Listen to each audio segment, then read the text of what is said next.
Good evening friends. সকাল সকাল আমি চায়ের আড্ডা নিয়ে তোমাদের সঙ্গে একটু গল্প করতে এলাম। ভীষণ ভালো লাগে তোমাদের আমার মনের কথা শেয়ার করতে। সেই জন্য আমি প্রতিদিন নিত্য নতুনভাবে আমার মনের কথা শেয়ার করি। তাহলে মনিকাজ রান্নাঘরে তোমাদের সকলকে স্বাগত জানাই। কালকে যেহেতু মঙ্গলবার ছিল, কালকে আমার সম্পূর্ণ নিরামিষ ছিল। আমি রান্না করেছিলাম মুগ ডাল ঝিঙে দিয়ে রান্না করেছিলাম, আর রান্না করেছিলাম পটল ভাজা আর সোয়াবিনের তরকারি রান্না করেছিলাম, সম্পূর্ণ নিরামিষ। সকালবেলা আমি এখানে একটাতে চা বসালাম, একটাতে মুগ ডাল, আর এখানে আমি ভাত বসিয়েছি। আর একটাতে কি বসিয়েছি বলো তো, দেখো এখানে সয়াবিনটা একটু সেদ্ধ করে নেব। চায়ের জলটা ফুটে গিয়েছে পর চাটাও হয়ে গেছে আমার। এবারে চাটা আমি নামিয়ে নেব। আমি আগেই বলেছি যে আমি চা আমি যে এরকমভাবেই ফ্লাক্সে ঢালি। আর কড়াইয়ে আমি তেল দিয়ে একটু জিরার সম্বার দিয়ে এবারে আমি আলুগুলো এর মধ্যে ছেড়ে দেব।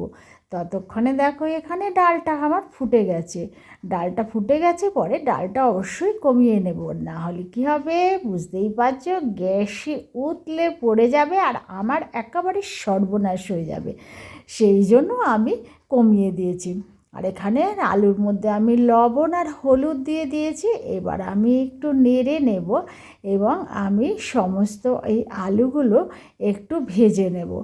মঙ্গলবার হলে শনিবার হলে না ভীষণ ঝামেলা থাকে, যেহেতু নিরামিষ রান্না তো ভীষণ ঝামেলা, আগের দিন কেটে রাখতে হয় সমস্ত কিছুই। আর এখানে আমি আদা জিরে বাটা আমি দিয়ে দিয়েছি, আর দিচ্ছি একটু কাশ্মীরি লঙ্কা। আমি লঙ্কা এমনি গুঁড়ো লঙ্কা ব্যবহার করি না, বা কাঁচা লঙ্কা আমি একদম গোটা দিই, কোনো বেটে আমি দিই না। একটু হলুদ দিয়ে দিলাম।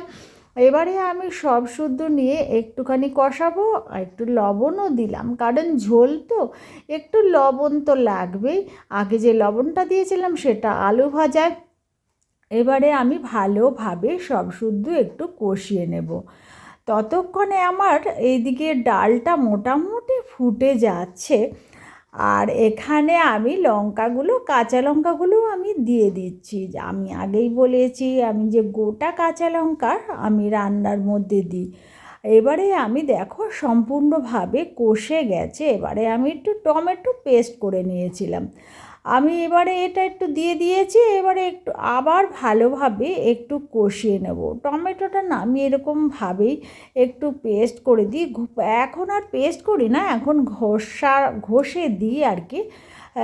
সেই জন্য আর একটু ঝোলটাও দেখবে, টমেটোটা কুচিয়ে দিলে ঠিক ঝোলটা জানি মনে হয় ঘন হয় না, ওই জন্য আমি একটুখানি এরকমভাবেই ঘষে দিই। আর আমি সয়াবিনগুলো আমি দিয়ে দিলাম, সেদ্ধ সয়াবিনগুলো। এবারে আমি একটু নাড়াচাড়া করে নেব, সব শুদ্ধ ভালোভাবে একটু মিশিয়ে নেব। তারপরে আমি এবারে কি করব, এখানে আমি একটু জল দিয়ে দেব। জলটা আমি পরিমাণ মতোই দেব, কারণ হচ্ছে আলুগুলো তো একটু সেদ্ধ হবে, সেই জন্য পরিমাণ মতো জল দেব।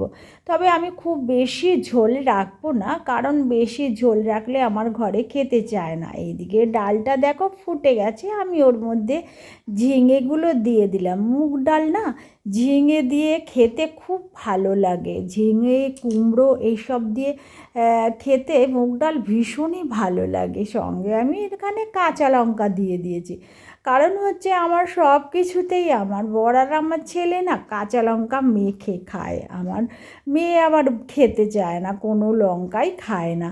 আর এখানে দেখো আমি ঘি দিয়ে দিলাম। এবারে আমি দেব গরম মশলা। পুরো সম্পূর্ণভাবে ঝোলটা সয়াবিনের তরকারিটা হয়ে গেছে। আমি সয়াবিনের না কোনো সময় আমি সয়াবিনটা একটু কমই রান্না করি আমার ঘরে সবসময় মাছটা রান্না হয়, গরম মশলাও আমি দিয়ে দিলাম, মাছটা বেশি রান্না হয়। সয়াবিনটা খুব একটা রান্না হয় না, তবে যখন রান্না হয় তখন আমি পেঁয়াজ রসুন দিয়ে করি, নিরামিষটা করি না। কিন্তু আমি ভাবলাম দেখি আজকে একটু করে দেখি যে নিরামিষ সয়াবিন খেতে ভালো লাগে কীরকম। আর এখানে আমি ডালে হলুদ লবণ দিয়ে দিয়েছি, স্লাইট একটু চিনি দিয়ে দিয়েছি। আমার ছেলে এখানে ঘুমোচ্ছে, আমি এখানে ছবি তুলছি, মানে ভিডিওটা করছি দেখে আমার ছেলে অমনি মুড়ি দিয়ে শুয়েছে, বলছে ওই শুরু হয়ে গেছে সকাল সকাল ভিডিও করা। আমার মেয়ে তো হাসছে, মেয়ে আবার চাদরটা টেনে দিচ্ছে যাতে ও ঘুম থেকে ওঠে, কিন্তু কিছুতেই ঘুম থেকে উঠছে না। এ দেখো পটল ভাজা করেছি, ঝিঙে দিয়ে ডাল করেছি, সয়াবিনের তরকারি করেছি, সমস্ত কিছুই আমি টিফিন কারিতে বেড়ে নিচ্ছি। তবে জানো একটা ভুল হয়ে গেছে, আমি পটল ভাজাটা না আমার মেয়েকে দিতে টিফিনে একদম ভুলে গেছি।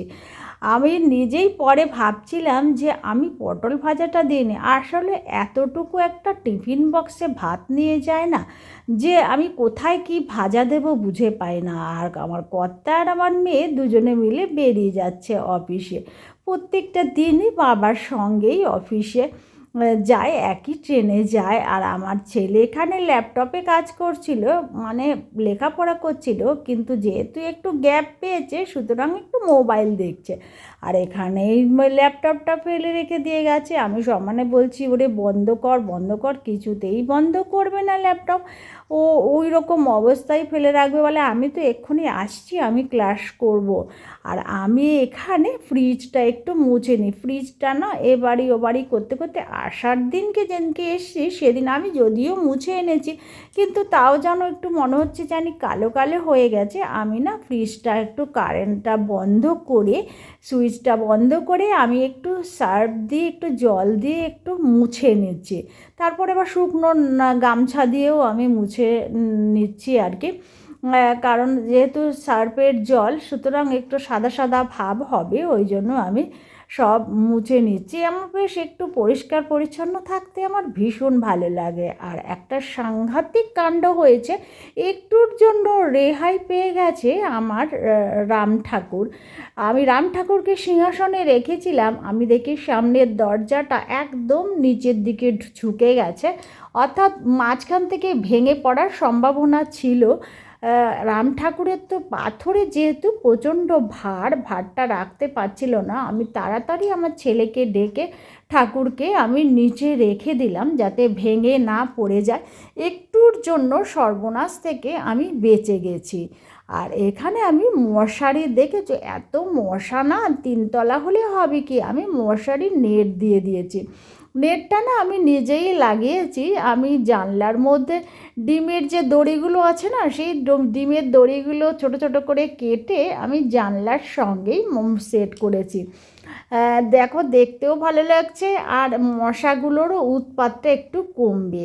কেমন লাগলো আমার ভিডিওটা অবশ্যই জানাবে। নিত্য নতুন ভিডিও পেতে আমার